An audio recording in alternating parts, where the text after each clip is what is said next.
Noticed it a couple of years back when I was working with more teenagers, that they used bipolar for everything, and it's kind of been the phrase for acknowledging something that seems ridiculous or out of the norm, or if someone's being moody, they're bipolar. And so yeah, obviously it's a little dramatized. What can be frustrating is for someone who's really experienced some challenging mental health issues, can come off as a bit condescending, not intended to be that way. It's kind of like the generational understanding about and feelings on cursing. The cool thing is that something that would be a mental health issue is being somewhat normalized, so that essentially you could be like, oh, they're being bipolar, but you're not rejecting them. You're just naming or labeling the behavior without rejecting the person. In a way, it's a healthy thing because we're normalizing some mental health, and we're normalizing certain symptoms so that it doesn't mean we have to reject the person as a whole. On the flip side, it's misused a lot. We have ways of interpreting things for ourselves so that we can cope. It's okay for you to not necessarily react a whole lot to it. If you do want to sit her down and explain some actual mental illness with her, and what, like, actually go through criteria about what bipolar means, you can talk with her about that. And there's always opportunity for a conversation about sensitivity, that you may use these terms lightly because it hasn't hurt you in the same way it might be, or impacted you in the same way it might be impacting some of your friends.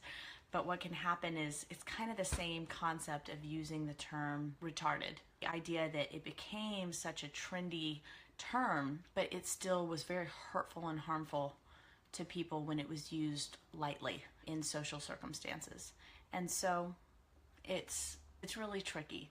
What we don't want is our kids to be walking around worried they're going to offend people all the time. That's a lot to worry about, and they're already worried about that a lot as teenagers. But on the flip side, we do want them to be sensitive to the fact that that term isn't, something that represents a really light condition. It's a really hard thing that people experience. What's most likely to happen is someone won't receive it well, and she'll find out the hard way. And sometimes that's the best way we learn, unfortunately.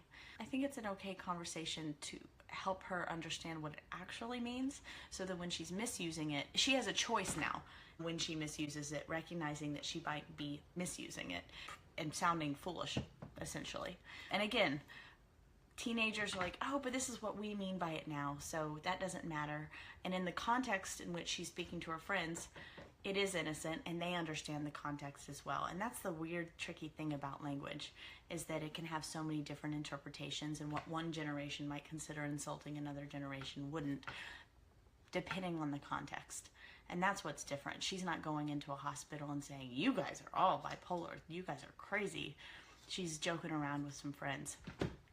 And so she'll have to figure that out. And context does change generationally, where, again, like cursing and using certain language, even using words like shut up. Where I'm from, any kind of harsh language, you guys hear me curse all the time. My mother's horrified by some of my language. She's just mortified to hear some of the terms I use because they sound so harsh and curt and insensitive. And I was raised that way, and of course I've moved into a culture where certain words in certain contexts, again, context is what matters, they don't have the same power as they would have when I'm back home. And guys, by the way, you guys let me know if you have any comments or questions or opinions. Again, this is, my biased opinion on this and my feedback on it. Clearly this is an open conversation, and some of you might have other thoughts about it.